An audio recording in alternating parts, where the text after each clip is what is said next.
आज के इस वीडियो में हम लोग एंटी डायबिटिक ड्रग के बारे में डिस्कशन करेंगे। इसके पहले वीडियो में हमने एक कैटेगरी डिस्कस करी है जिसका नाम था इंसुलिन सिक्रेटोगॉग्स। बाकी की कैटेगरीज आज हम लोग डिस्कस करेंगे। उसके पहले हम लोग डिस्कस करेंगे कि डायबिटीज़ क्या होता है और डायबिटीज़ का पैथोफिजियोलॉजी क्या होता है। एक बार वो समझ में आया तो हमें समझ में आएगा कि जो ब्लड ग्लूकोज लेवल बढ़ती है वो क्यों बढ़ती है और अगर उसको कम करना है तो हमारे पास क्या ऑप्शन रहेंगे। So let us understand the pathophysiology of type 2 diabetes. Type 2 diabetes में ये होता है, मान लो ये ब्लड वेसल है, इस ब्लड वेसल के अंदर ग्लूकोज के जो मॉलिक्यूल्स हैं उसका लेवल बढ़ता है। So type 2 diabetes is associated with increase in the blood glucose level. अभी ये जो ब्लड ग्लूकोज लेवल बढ़ गई है इसका प्रॉपर यूटिलाइजेशन, अगर पेशेंट हेल्दी है तो ये जो ग्लूकोज है वो ग्लूकोज प्रॉपरली यूटिलाइज होती है। जैसे कि स्केलेटल मसल्स है उसको ग्लूकोज लगती है, ब्रेन है ब्रेन को ग्लूकोज लगती है, बाकी सारी बॉडीज के टिश्यूज है, ऑर्गन्स है, इन सब ऑर्गन को ये जो एनर्जी है ब्लड ग्लूकोज के थ्रू मिलती है। बट टाइप 2 डायबिटीज में होता ये है कि ये जो ब्लड ग्लूकोज लेवल है वो काफ़ी बढ़ जाती है। और ये बढ़ती क्यों है? क्योंकि हमारे बॉडी में एक ऑर्गन होता है, उस ऑर्गन का नाम है पैंक्रियाज। तो ये जो पैंक्रियाज नाम का ऑर्गन है इसमें एक सेल होती है which is called as beta cell of pancreas. So beta cells of pancreas, इनके थ्रू एक हार्मोन रिलीज होता है, उस हार्मोन का नाम है इंसुलिन। सो ये इंसुलिन जो हार्मोन है जो बीटा सेल्स ऑफ पैंक्रियाज से रिलीज हुआ है, इस हार्मोन का काम है, इस इंसुलिन का काम है कि ये जो ब्लड ग्लूकोज लेवल वेसल के अंदर है उसका प्रॉपर से यूटिलाइजेशन हो जाए, ताकि ये जो ऑर्गन्स है ये ऑर्गन ब्लड ग्लूकोज को यूटिलाइज करे। अभी टाइप 2 डायबिटीज के पेशेंट में दो मेजर प्रॉब्लम हो सकती है। एक प्रॉब्लम हो सकती है जिसमें कि ये जो पैंक्रियाज है, जो बीटा सेल्स ऑफ पैंक्रियाज है, ये इंसुलिन कम बना रही है। सो इंसुलिन का प्रोडक्शन जो है वो डिक्रीज हो रहा है। That could be one of the reasons for this glucose being accumulated in the blood vessel. दूसरा ये हो सकता है कि इंसुलिन बन तो रहा है बट उसकी जो एक्शन है वो एक्शन प्रॉपर नहीं हो रही है, एक्शन इज हैम्पर्ड और एक्शन इज नॉट सफिशिएंट और नॉट प्रॉपर। सो पहले हमने जो वीडियो किया था उस वीडियो में हमने एक ग्रुप डिस्कस किया था जिसका नाम था इंसुलिन सिक्रेटोगॉग्स। सो इंसुलिन सिक्रेटोगॉग्स को हम लोग आज फिर थोड़ा सा रिवाइज करेंगे before we go and discuss the further categories of drugs which are used for the treatment of type 2 diabetes. So insulin secretogogues,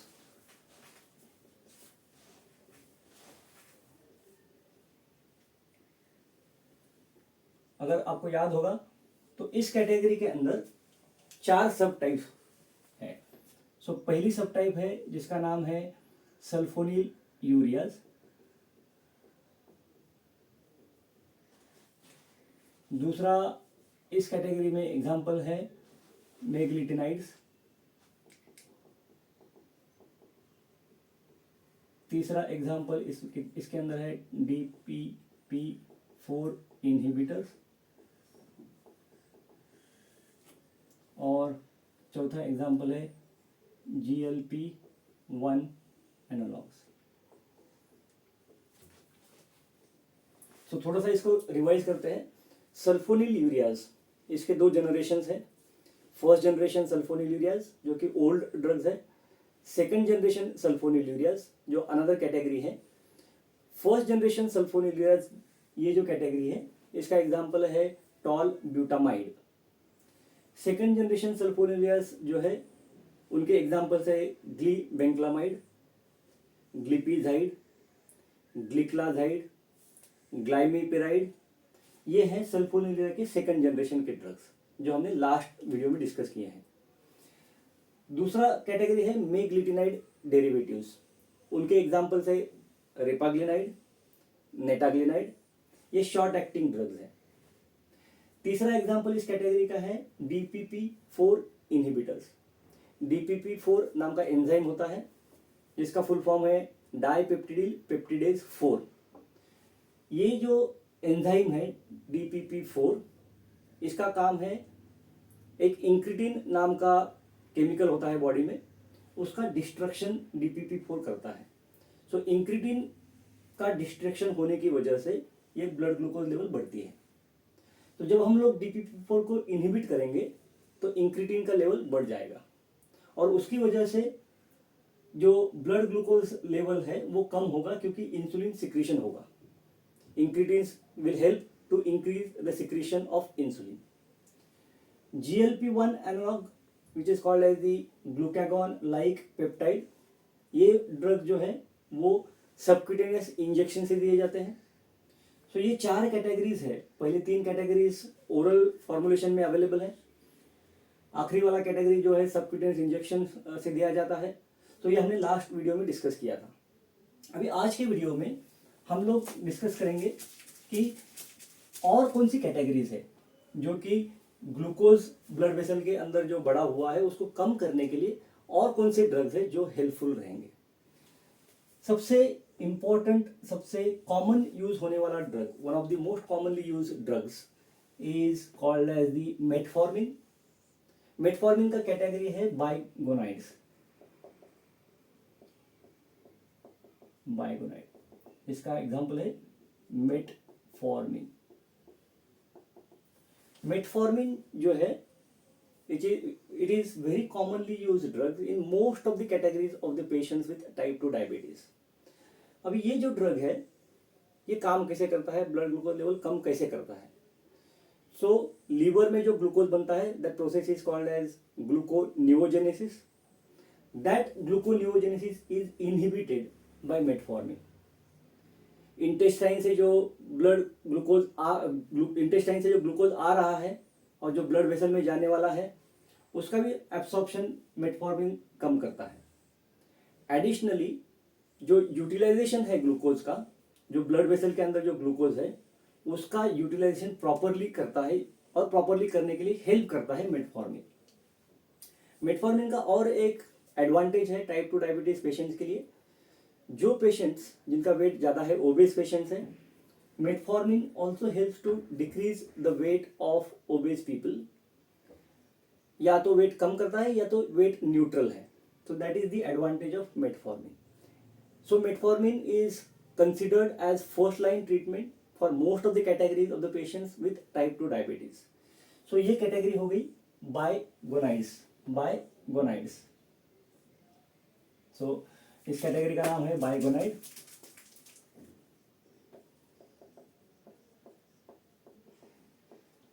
तीसरी कैटेगरी है, ये नाम थोड़ा आपको ध्यान से देखना पड़ेगा बिकॉज काफी लंबा नाम है। इसका नाम है थायाजोलिडिनेडियोन। थायाजोलिडिनेडियोन। तो थायाजोलिडिनेडियोन जिसका एग्जाम्पल है पायोग्लिटाजोन। तो ये ड्रग्स ग्लिटाजोन से एंड होते हैं, जैसा कि ये ड्रग्स जो ग्लिप्टिन से एंड हुए थे, ये ड्रग्स ग्लिटाजोन से एंड होते हैं। थायाजोलिडिनेडियोन। सो थायाजोलिडिनेडियोन जिसका एग्जांपल है पायोग्लिटाजोन। सो पायोग्लिटाजोन जो है वो इंसुलिन की सेंसिटिविटी बढ़ाता है। एक पी पार गैमा ये एंजाइम है, सॉरी ये रिसेप्टर है। पी पार गैमा एक रिसेप्टर है। तो इस रिसेप्टर पे pioglitazone acts as a agonist. So pioglitazone is the PPAR gamma agonist and उसकी वजह से इंसुलिन की सेंसिटिविटी बढ़ती है। नेक्स्ट कैटेगरी है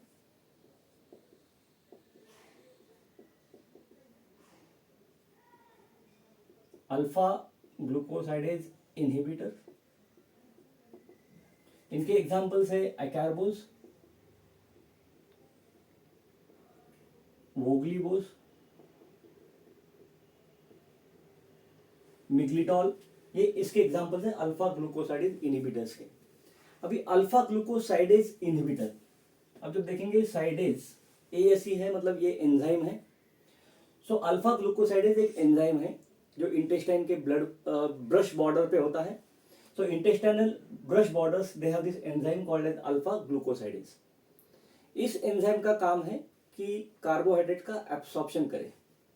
सो ये जो एंजाइम एक्टिव होता है तो वो कार्बोहाइड्रेट का एब्सॉर्प्शन करता है, उसकी वजह से ब्लड की ग्लूकोज लेवल बढ़ती है। So when we give inhibitors of alpha glucosidase, the absorption of carbohydrate from the intestine is decreased, and that's how acarbose, oglibose, miglitol ये ड्रग्स जो है इंटेस्टाइन से जो ग्लूकोज एब्सॉर्ब होने वाला है एंड ब्लड में जाने वाला है उसका लेवल कम करने के लिए हेल्पफुल होते हैं ये ड्रग्स। नेक्स्ट कैटेगरी है SGLT2 इनहिबिटर्स। इसका एग्जाम्पल है एम्पाग्लिप्लोजिन,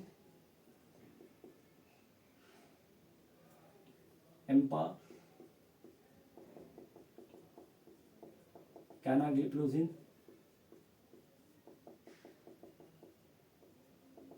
सो देखिए ये ड्रग्स जो है ग्लिप्लोजिन से एंड हो रहे हैं। So canagliflozin, empagliflozin, these are the SGLT2 inhibitors. इनका मैकेनिज्म क्या है कि SGLT2 एक ट्रांसपोर्टर है जो होता है किडनी के अंदर प्रॉक्सिमल ट्यूब्यूल्स में। सो जो ग्लूकोज किडनी के थ्रू जा रहा है उसका रीएब्सॉर्प्शन करने के लिए SGLT2 काम करता है, सोडियम ग्लूकोज ट्रांसपोर्टर। तो अगर उस एब्सॉर्प्शन को, रीएब्सॉर्प्शन को अगर इनहिबिट करेंगे तो जो ग्लूकोज किडनी तक गया है वो किडनी से एक्सक्रीट होगा। सो SGLT2 का फंक्शन है कि जो ग्लूकोज प्रॉक्सिमल ट्यूब्यूल्स में गया है उसका रीएब्सॉर्प्शन करे।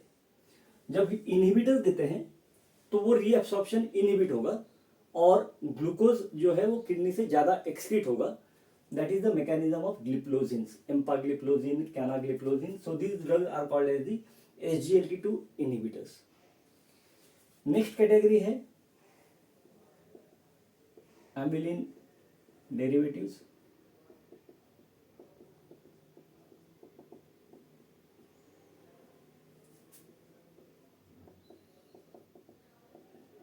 एग्जाम्पल है फैमिलिन टाइड, ये सबक्यूटेनियस इंजेक्शन है। सो इसका मैकेनिज्म है कि ये जो हार्मोन है ग्लूकागॉन, जिसकी एक्शन इंसुलिन के एग्जैक्टली अपोजिट है, तो ये ग्लूकागॉन का सिक्रीशन कम करते हैं। So that is the action of amylin derivatives. Example is pramlintide. एक मिसलिनियस कैटेगरी है जिसका एग्जाम्पल है ब्रोमोक्रिप्टिन। ब्रोमोक्रिप्टिन जो है वो डोपामिन एगोनिस्ट है, which is again another drug for the treatment of type 2 diabetes. And lastly जो drug है वो है इंसुलिन। तो ऑब्वियसली अगर टाइप 2 डायबिटीज में ओरल ड्रग्स काम नहीं करते हैं और ब्लड ग्लूकोज बढ़ते जा रही है, then these patients will need insulin. Apart from those, there are some special indications for insulin, so we can discuss that in the other session. So broadly if you see, अगर type 2 diabetes को treat करना है तो हमारे पास 1, 2, 3, 4, 5, 6, 7, 8, 9, 10, 11, so almost 11 different types of medications or the classification of anti-diabetic drugs, especially for the treatment of type 2 diabetes. These many drugs are available for the treatment of type 2 diabetes. Doctors, they will select the drug based on the patient profile, based on the level of glucose, based on the objectives that the patient has, and the overall patient characteristics. When you look, one of these drugs or maybe combination of drugs may be useful for the treatment of type 2 diabetes. So this is about the classification of anti-diabetic drugs. Thank you.